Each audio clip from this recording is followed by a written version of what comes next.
Добър вечер и здравейте на всички! Добре дошли в салона на Алма Алтер на първото представление от новия сезон. Много се радвам да ви видим тук, особено в отпускарския месец август.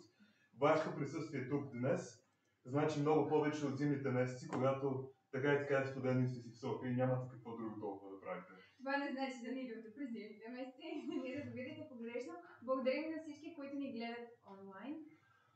Така че, Живия театър и новите медии, епизод 8 с подкрепата на Национален фонд култура. Ами, приятно гледане!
Нощта.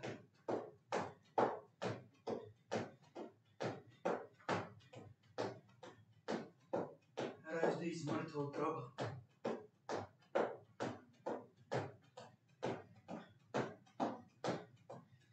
Вековната злоба на роба.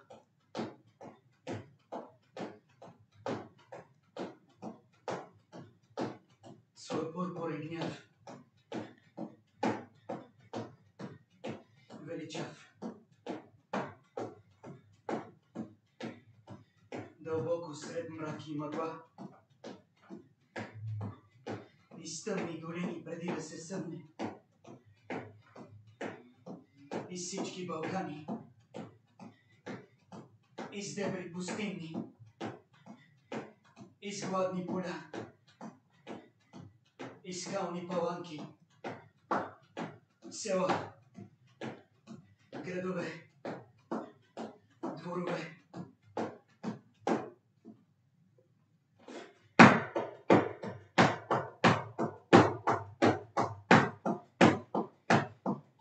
Из хижи, колиби.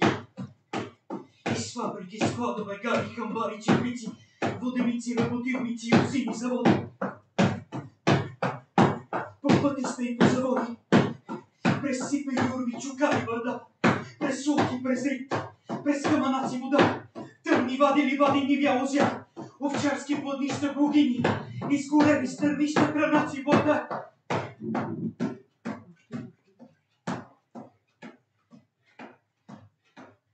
Изпокъсани. Кални, гладни, навъсени. Измършавели от жега и труд. Уродливи, съркати, космати, черни, боси, изподрани, прости, диви, гневни, бесни. Без рози и песни, без музика и барабани, без кларинети, тимпани, латерни, фригорни, тромбони, тръби. На гърба с парцеливи турби. В ръцете не с бляскави шпагира, а с прости тояги. Шопи, с сопи, стръни, с коси и слънчогледи. Стари и млади се вдигнаха всички отвред, като отприщено стадо от слепи животни. Безброй яростни бикове, звикове звой. Над тях на нощта каменения свод. Полетяха напред, без ред. Страхотни, неудържими, велики.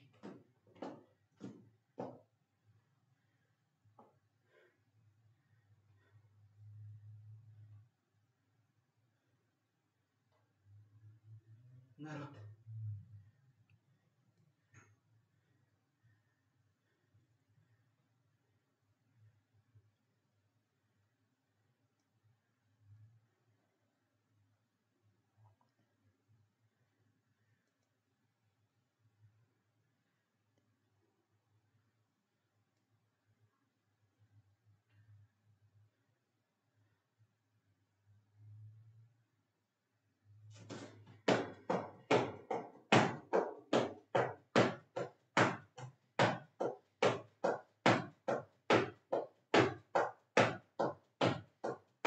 Нощта се разсипва в блясъци по върховете.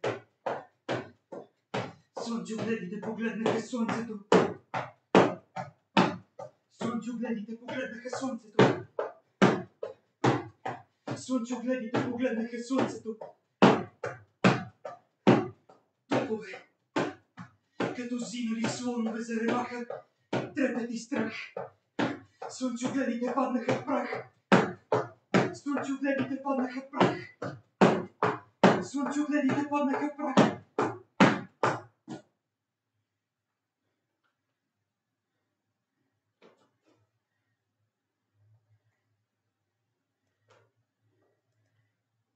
Глас народен, глас Божий.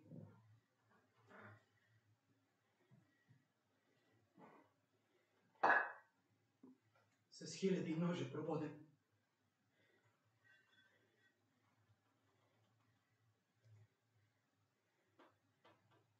Народ.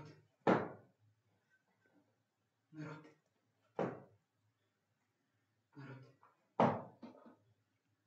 Народ.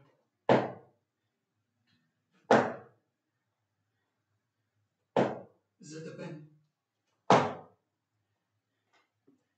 Унижен. По-нищи от просяк. Възстана сред мрака, тревожен на своя живот. И писа със своите кърви. Свободен. Свободен.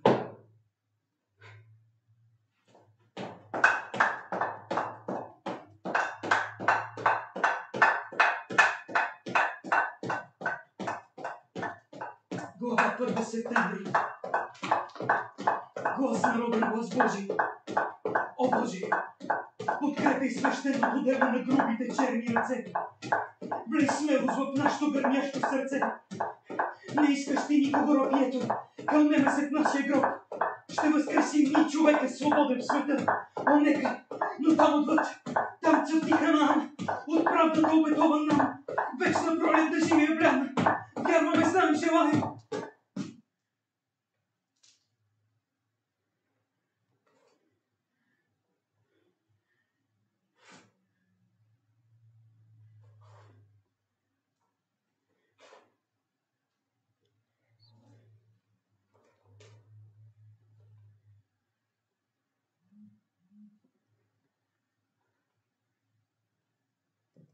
С нами Бог.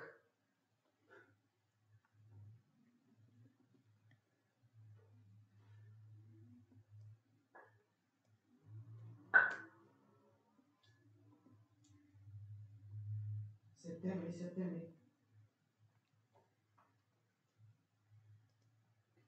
Септември, септември.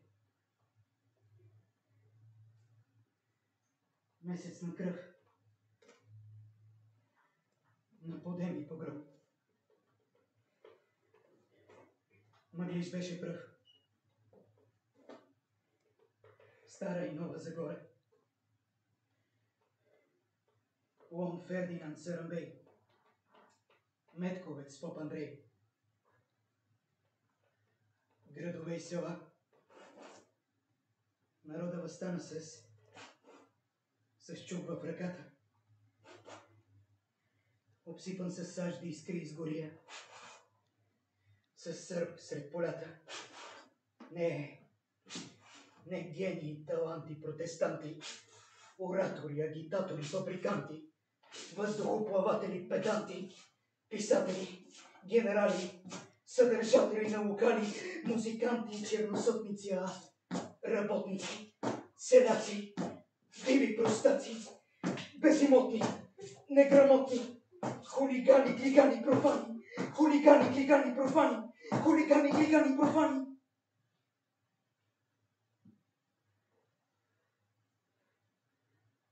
Скот като скот. Хиляди маса народ. Хиляди вери. Вяра в народния възход. Хиляди воли. Воля за светъл живот. Хиляди диви сърца. И огън във всяко сърце. Хиляди черни ръце. В червения кръг на простора. Разперени с устрем нагоре червени знамена. Развени широко високо. На борята яростен плод. Хиляди маса народ.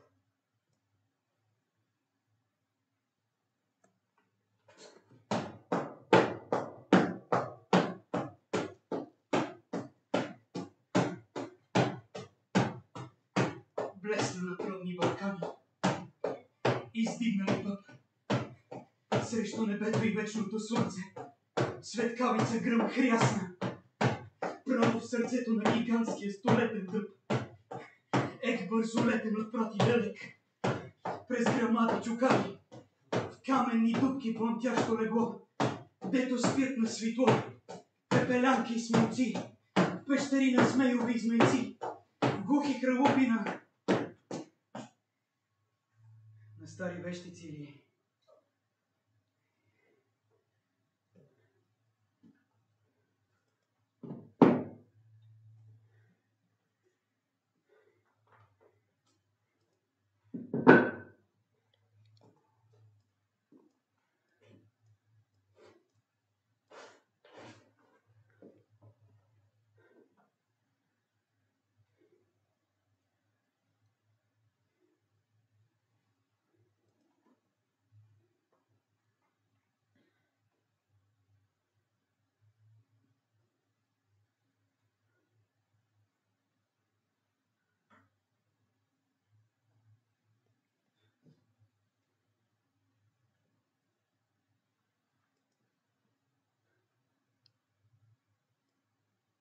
понякога, като не е толкова тихо,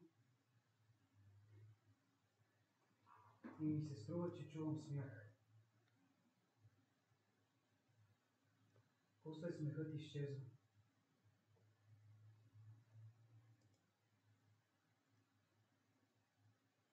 Значи така започва трагедията.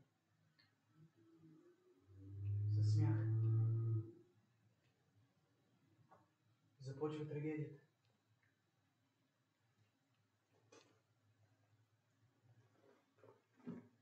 Започва трагедията.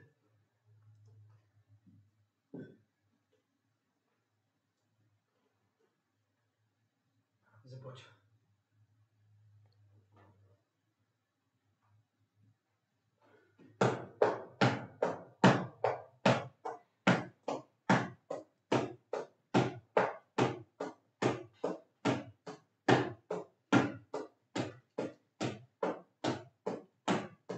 Първите паднаха в кърви.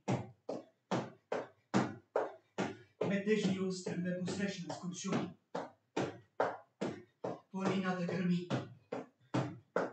Там горе, близки и далечни хълми потъмняха обмизани с хора. Плъвнаха черни редици, редовни платени войници и разлютена милиция.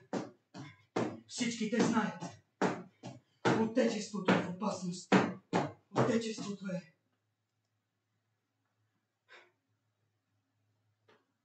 прекрасно. Прекрасно.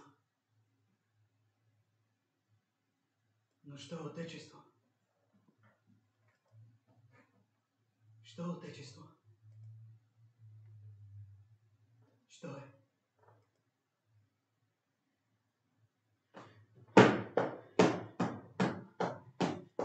И яростно лаят картечници. Първите паднаха в кърви. С извадени сабли. Кавалерийски отряди подгониха разбилите селяни. Доубивани, стреляни, настигани в къщите и съсичани там. С кървави саби под нисък са Иван. Сред писък на ужасени баби, жени и деца.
Войските настъпваха.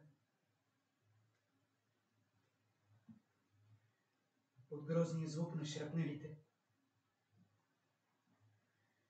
Изтръпнаха и най-смелите. С отчаяние издигнати към небето, голи ръце. Ужас без слава замръзна на всяко лице. Очи без страдание. Всеки да си спасява живота. Всеки да си спасява живота. Всеки да си спасява живота.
respirar in nattens alla sua stilla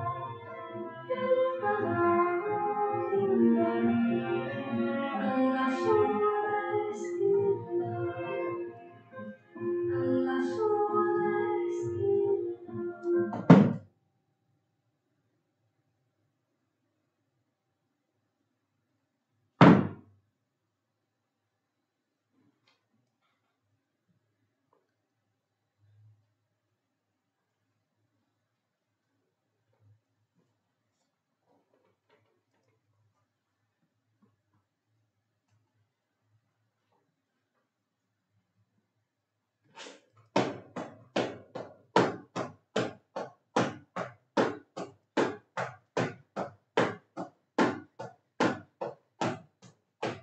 Ето, спускат се рота след рота. Атака бият барабаните. Там, посред общия смут, сам като луд, епически смелия поп Андрей, с легендарния топ, стреля снаряд след снаряд. В последния миг смърт на сатаната извика побеснял и велик и обърна назад своя топ. И последната граната прати право там, в Божия храм, дето бе пял литургия ектени. И се предаде.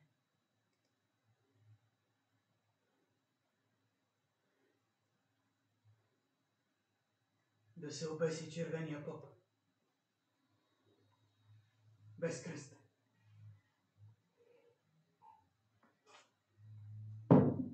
Без гроб.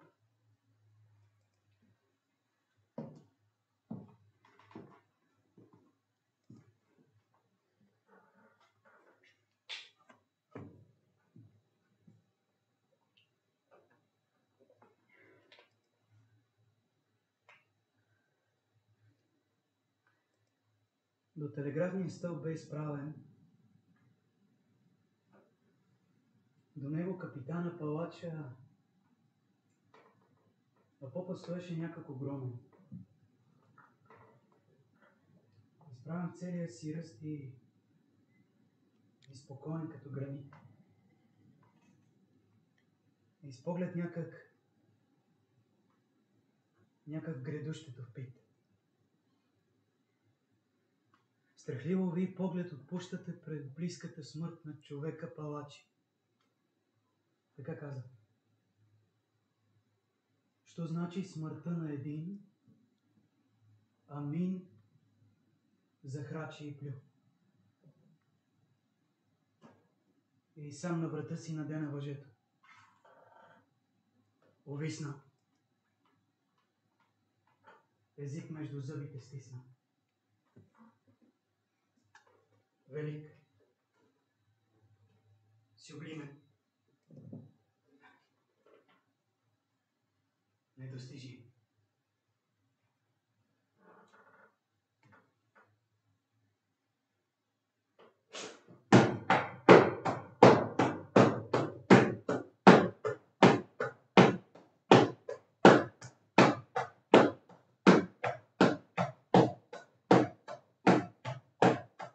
Есента пролетя. Диво разкъсана на писъци вихър и нощ. Бури извисе на тъмни Балкани. Мрак и блясък. Игра къщи гарванието. Кървава пот изби по гърба на земята. В трепет и страх стиши се всяка хижа и дом. Погром. Трясък продъни небесния свод.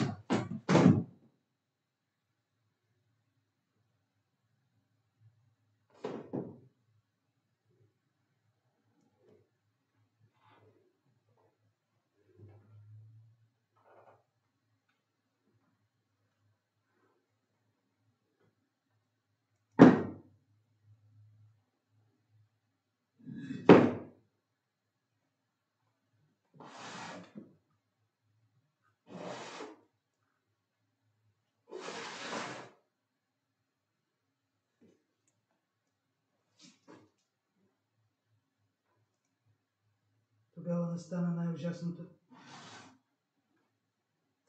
Бясно запласната за удря в душите. Тревожна камбана. Удря. Бие. Звъни. Нощта падната и ниско. Глухо и страшно заключено от всички страни. Смъртта. Кървава вещица сгушена. И всичките ъгли на мрака. Изписка напред и навред из нощта. Със своите дълги безкрайни ръце. Улавя и стиска зад всяка стена. По едно ужасено сърце. О нощ на безименни тайни. И тайни. И явни. Мегдани.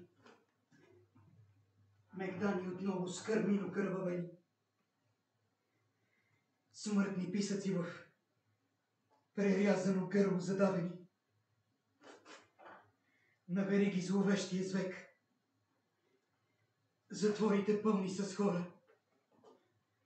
В двора на казарми затвори. От командвани залпове елк. Вратите заостени. Отвън чукат тъмни гости.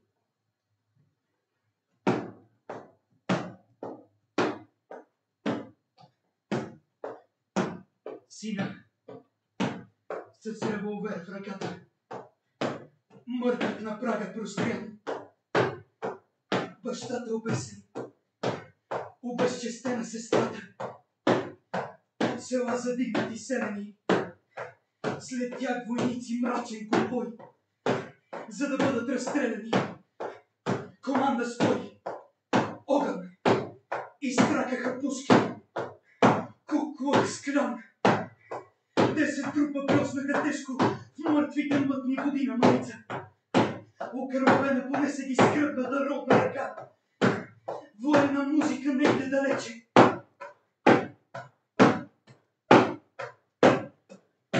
През обезлюдени улици крещеше. Шуми Марица. Окървавена.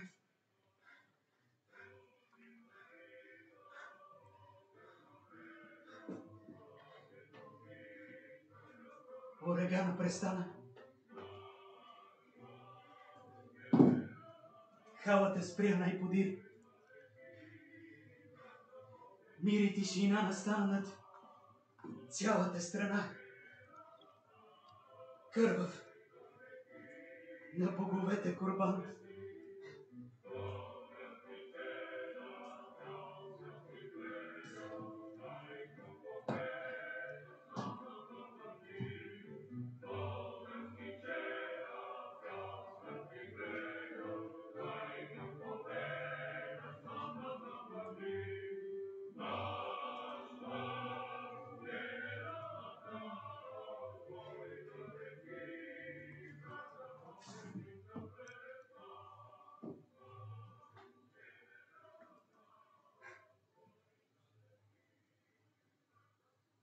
Музо, възпей оня пагубен гняв на Ахила. Ахил беше грубата сила. Ахил бе военния демон. Ахил бе стар генерал на цар Агамемнон. Ахил бе герой с безброй кръстове, ордени и ленти, пиедестал на реда и мира в страната.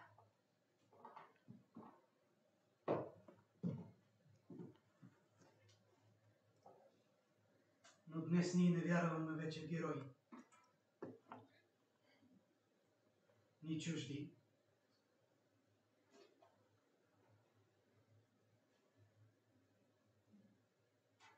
ни свои.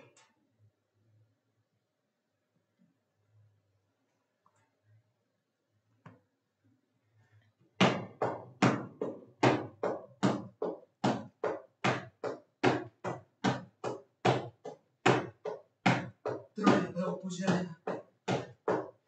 Приями Хекуба загинаха. Ахил тържествува. Какво е за него Хекуба? Душата му дива и груба. Не чува плача на свещената майка. Ахил бе герой. Ахил бе верик. Бич Божий изпратен от Бога. Но ще загине. И ето падна. Позорно падение. На убийца вярна от плата. Агамемнон уби Фигирия. И загина. Клитемнестра уби Агамемнона. И загина. Ореста с Електра уби Клитемнестра. И загина. Едничка остава. Стои и пребъдва през вековете. Касандра пророчица. Тя вещае възмездие. И всичко се сбъдва. Вседържателю Зевс. Юпитер. Ахура Маздра. Ра. Индра. Тот. Яхова. Сават. Отговари. Отговари.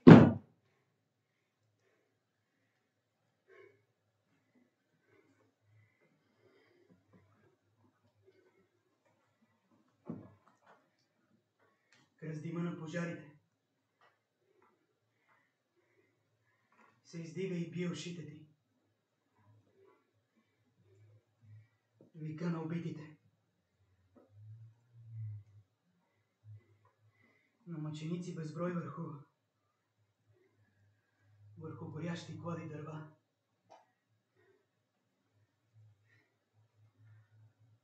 Кой излъга нашата вяра?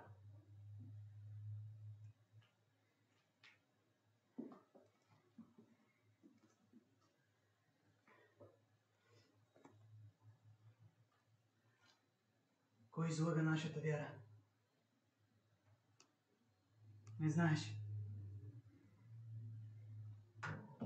Но ние тук. Ние тук. Знаем.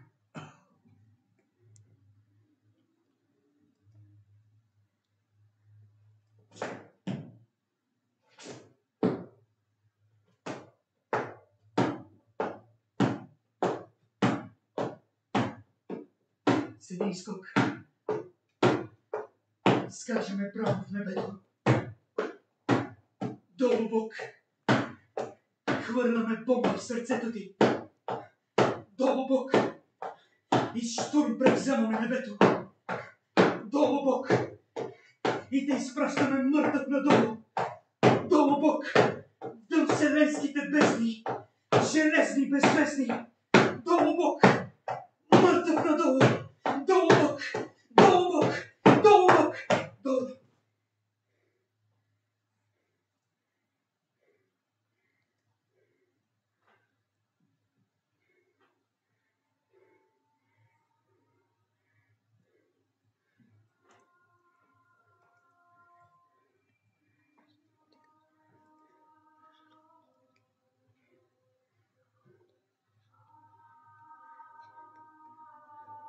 Стоп.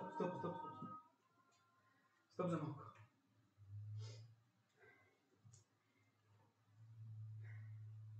Много често ми се случва да ми се причува в шума и в ударите смях. Сигурно понякога наистина ми се причува. Но ей Бог, не мога да разбера защо винаги ми се причува на това представление. Аз имам отговор за себе си. Защото това е смеха на днешното време към Гео Милев. Може би не вие, но нали ние се градим в общности. Така са ни учили. Гео Милев, вярвайте ми, хората правят всичко възможно, за да го изтрият от тези общности. И единственото, което да остане от него, да е смеха на онези, които са се смяли тогава, когато той бил жив. На същите онези, които са му затваряли завесата пред Народния театър. На същите онези, които са го взели за малка справка от дома му, от която никога не се е върнал. На същите онези, които са го вкарали в общ гроб филиенци. Ние тук в Алма Алтер ще продължим да даваме гласа на Гео Милев колкото се може по-силно. Колкото по-силен е смеха, толкова по-силен ще е Гео Милев. Защото големите не могат да бъдат убити. Не могат да бъдат зачеркнати нито с тел, нито с автомат, нито с бомба, нито с ядрено оръжие. А думите, поради които Гео Милев е бил убит, са много прости. И те са толкова актуални и днес, колкото и тогава. И звучат така. По всички мостове, високи безкраи, с въжета и с лостове ще снемем блажения рай. Всичко това писано от философии, от поети ще се сбъдне. Без Бог, без Господар, септември ще бъде май. Човешкият живот ще бъде един безконечен възход нагоре, нагоре. Септември ще бъде май, а земята ще бъде рай. Ще бъде.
Благодарим ви много, че аз и от името на господина Пети и целият екип, който е днес тук, ви благодарим, че не ръкопляскате, защото ние до ден днешен, това представлява вече на 7 години, представете си, и до ден днешен не го възприемаме като представление, като кауза, а за каузите не се ръкопляска, се застава ръка до ръка.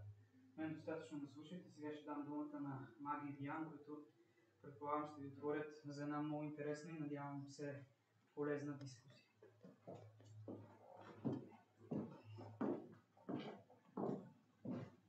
Благодарим на Богата, благодарим на вас и е трудно да се каже нещо в такъв момент. Затова нека да каже нещо някой, който със сигурност ще каже нещо умно. Господин Георгиев, даваме ви думата. Господине?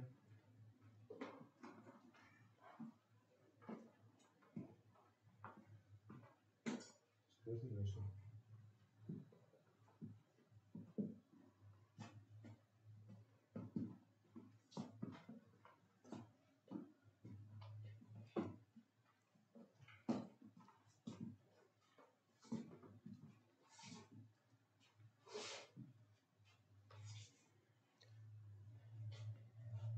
Здравейте! Най-напред искам да кажа нещо много мое лично.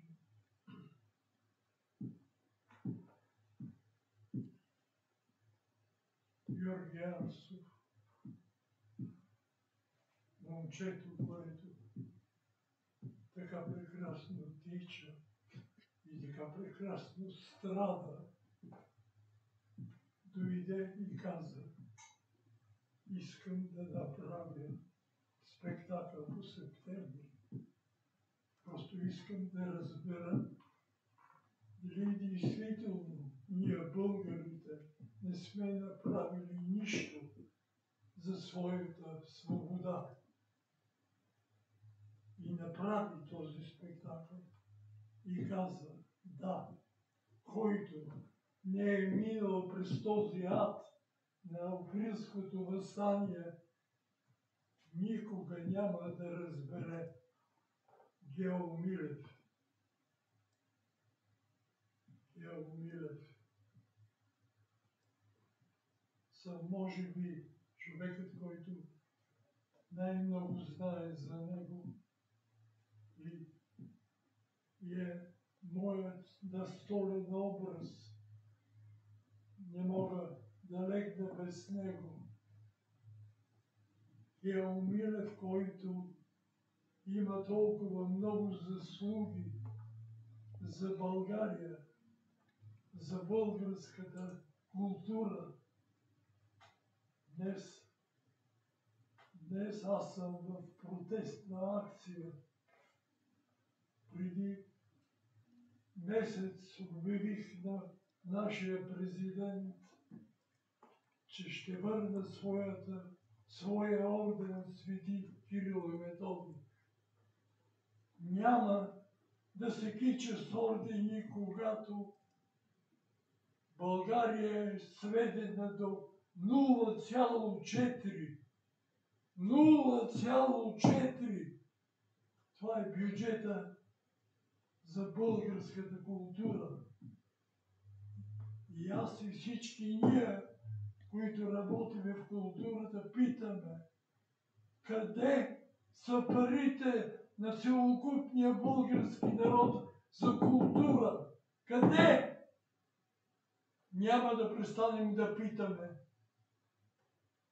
Ще питаме непрекъснато, докато отговорите. Извадете си ръцете от джобовете, за да ги виждаме. Да, аз бях обещал да не се така емоционално отпускам. Искам да кажа нещо, което когато за първи път Алма Алтер пое пътя си към световните фестивали, ние знаехме, че Гео Милев е някакси затворен в България, че не е познат навън. Тогава преведохме неговите художествени манифести. Те са 3. Преведохме ги и след спектаклите, когато нашите колеги от другите страни питаха: чакайте, какво правите? Кой е този Гео Милев? Моля, четете. И когато го прочетат, идват и казват: това е невъзможно. Това е 50 години преди великият Ежи Грутовски. Да, това е истината. Преди 50 години този Ежи Грутовски, който беше така кралят на световния театър, Гео Милев е написал, подал, казал какъв трябва да бъде световният театър. Световният театър, както и двамата, и Грутовски и той смятат, че се гради на актьора. Не на актьора, на човекът актьор. Вие, зрителите, сте човеците зрители. Вие сте дошли да размениме нашите енергии, да размениме нашите мисли. И няма да позволиме Гео Милев да остане изваден от програмата на младите, които трябва да получат своето зрялостно свидетелство. Това е позорно. Това не можем да го позволим. Ние направихме специален фестивал класика на софийските гимназии, където младите учениците ни казаха кой за тях е Гео Милев и че са готови за всичко, за да го имат. И ако някои от учителите говорят, че учениците не разбират Гео Милев, ние се питаме, кой даде дипломи на тези учители? Кой?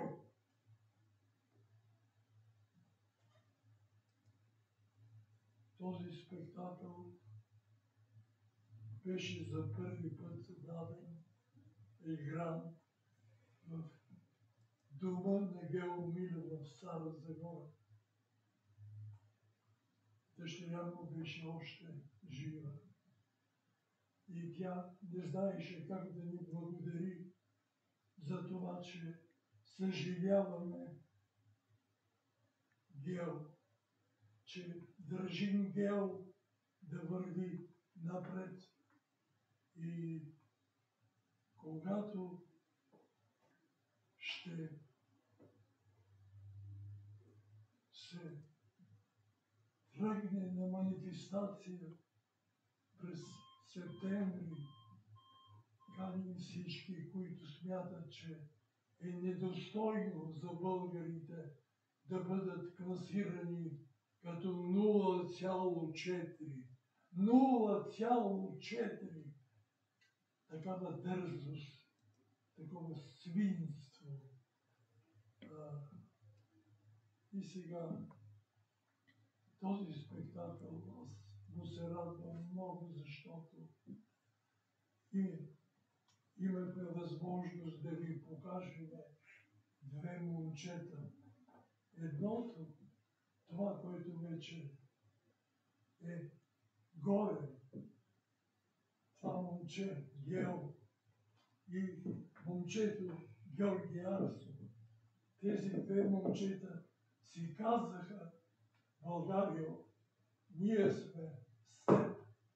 Българио, ние сме тук и няма да се дадем. Не знам какво мога още, но нека докосванията, които получаваме от текстовете на Гео. Сутринта се сетих по друг повод. Гео, който дава един стих в септември. Ние не вярваме на герои. Ни чужди, ни свои. Това го е казал преди да отиде при онзи полицай, който не го пусна до момента, който тялото му беше хвърлено в общия гроб.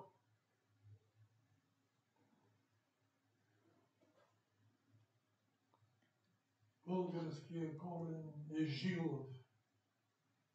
Българския корен няма да угасне. Това е като големите орехи в двора на нашите домове, в домовете на дядо и баба. И мисля, че младото поколение започва да разбира, че да се върнеш от дома е нещо прекрасно. Нещо, което те изпълва и нещо, което те дава и заличава всички тези неща, с които трябва да се справиш в живота. Благодаря ви, благодаря на Гопето за тази смела постъпка и за това прекрасно тичане, където физиката и духа са заедно и заедно вървят напред. Благодаря ви. Благодарим и ние на господина. Само да помоля, ако може да се запалим общото осветление, че ние с Диан нямаме нужда за толкова прожектори. Пък и целта на тези дискусии е да се срещаме с вас, очи в очи с публиката. Да обобщим, господина каза най-важното, за което Алма Атър се бори в момента, именно връщане на Гео Милев в учебната програма и да изразяваме нашето недоволство срещу урязания бюджет за култура. Само, че тук се виждат някакви много хубави тенденции, именно, че има много младежи и много деца. Аз искам да попитам колко от вас са ученици? Колко ученици има? Добре. Ами по-малко са отколкото очаквах, явно сте много млади всички.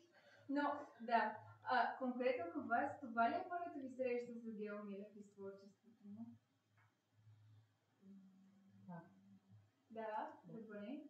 А какво ви накара да дойдете при нас да се срещате с Гео Милев? Абсолютно искрено, не очакваме да ни кажете, че ви е дошло с фиша и сте сновали Гео Милев. Аз лично не знаех по какъв случай беше тази постановка, но изненадахте ме. Ми беше изключително приятно да гледам това.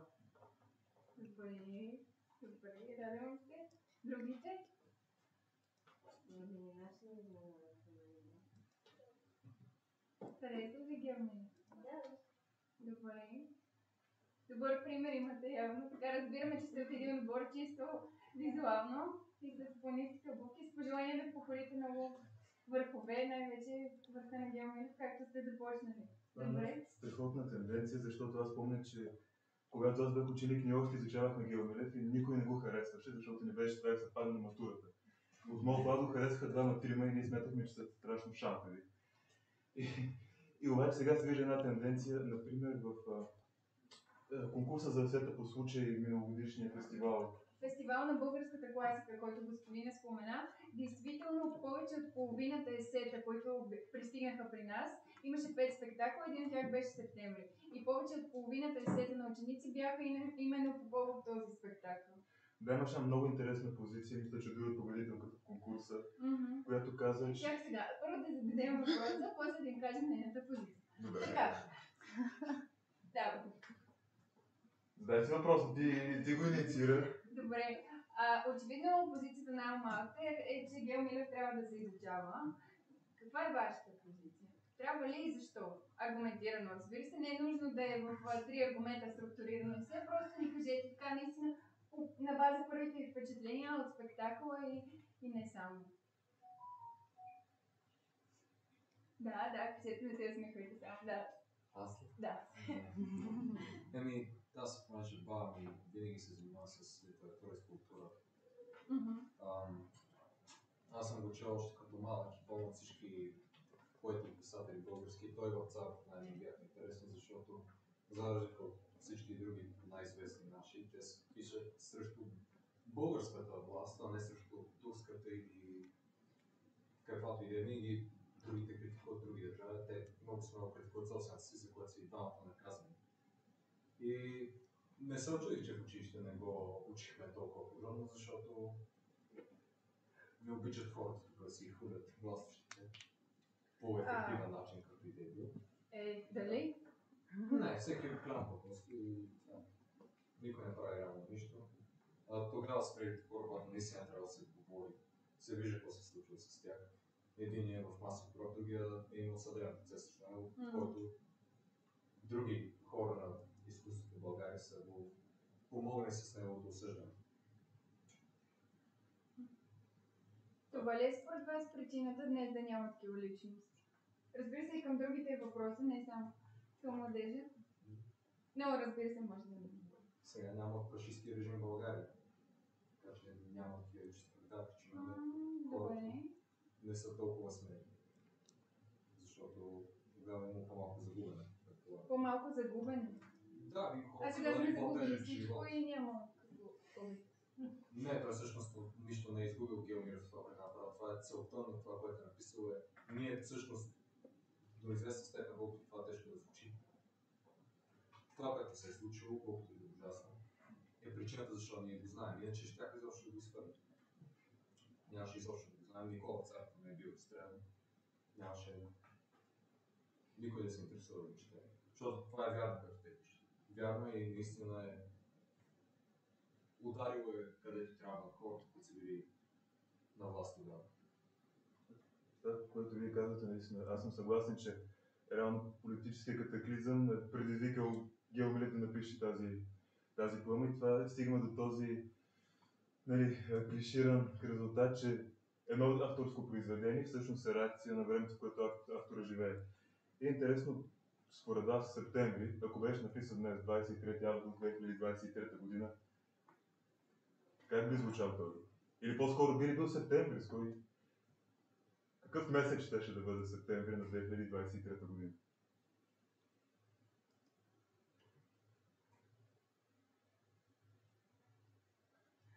Аз си мисля, че няма значение какъв месец би било, защото като че ли ние нямаме такива грандиозни събития в момента, които да дадат отпечатък върху нашата история, върху бъдещето на нацията ни.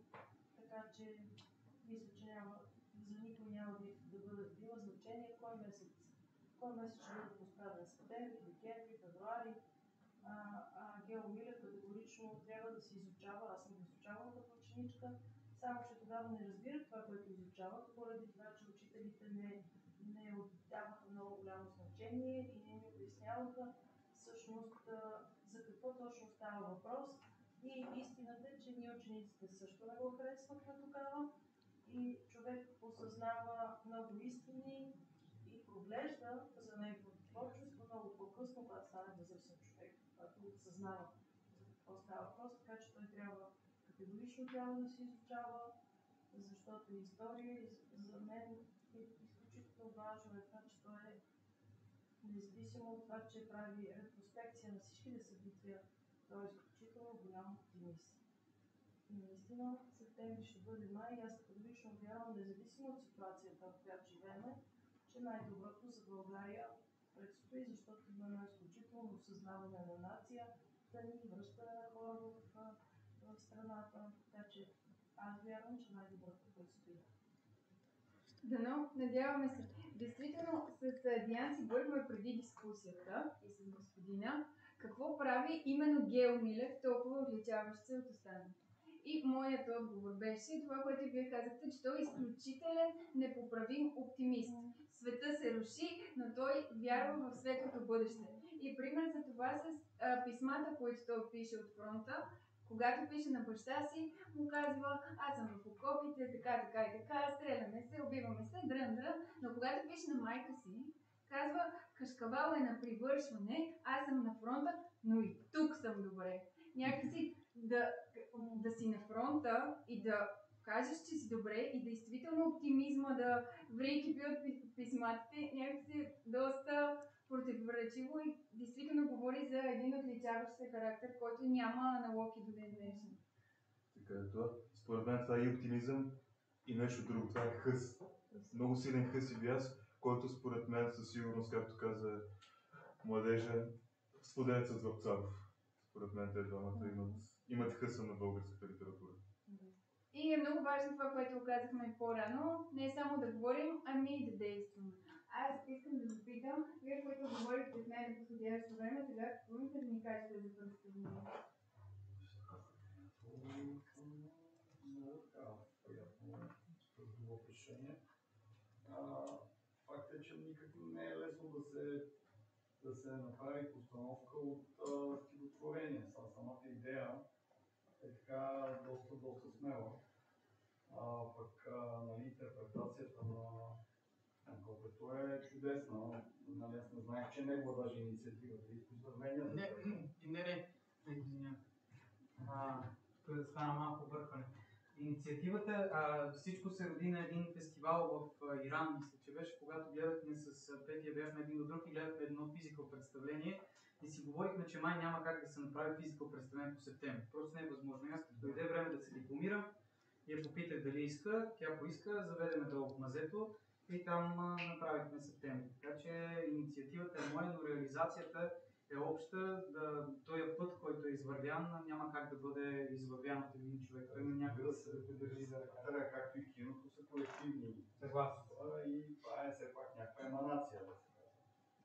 За Гео Милев, не знам, просто не се чувствам достатъчно голям, за да кажа нещо. мисля, че е гений, като повечето, почти всички гении изпреварил минимум с 50 години времето, в което е живял. Значи това, че ние нещо сме си казали, моля ви се, много е ниско нивото да го коментирате, защото ние имаме какво да си кажем и дали е подходящ момент или не, мисля, че още малки да го разберете. Така че не дайте да го поставяте като все едно на уважение, не е това всъщност. Да, аз ще се съглася с това, че Да, защото моята приятелка не живее в пределите на България, така че има нужда от някои неща, които трябва да й се кажат. Да, разбирам. Така че нивото, на което го коментирате, е малко ниско. Съжалявам, че ги Ако ми позволиш да благодаря. вдигна леко нивото на разговора, има страхотен превод на септември на английски, така че имате възможността да я запознаете в детайли. Преводът наистина е страхотен и сме се погрижили за това. Тук виж, че дори не става въпрос за Георги Арсов, за Петя Йосифов, за Николай Георгиев. Става въпрос за един гений, чието име е Геомир. И мен ме тързае страшно един въпрос, който много бих искал да чуя вие какво мислите. Мислите ли, че с днешна дата има някой, който не би искал да чуе думите на Геомилев, би ни накарал да млъкнем, не би искал да се споменава за септемврийското въстание? Тези, които... Вие, госпожо, казахте, че няма такива големи събития и авторитети, но те понякога събитията са много малки.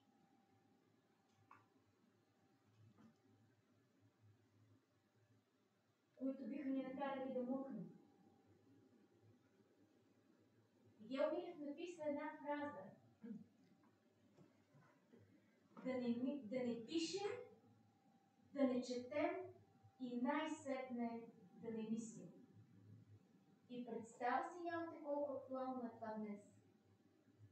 Абсолютно. Защото ние сме на един кръстопът, имаме голям шанс септември да ни бъде забранено да бъде изигран в един български град. Знаете ли поради каква причина се случва? Предстоящите избори, представете ли? И ако това стане, не съм изненадана да ви кажа, изобщо не съм изненадана. Значи не е необходимо голямо нещо да се случи, за да не мислим. Някои нещата са толкова елементарни и толкова прозаични, че от тогава до сега, нищо не се е променило. Всъщност ожесточават се, ако ми позволите да кажа, нещата се ожесточават от гледна точка на хватката на глобализма към малкия човек.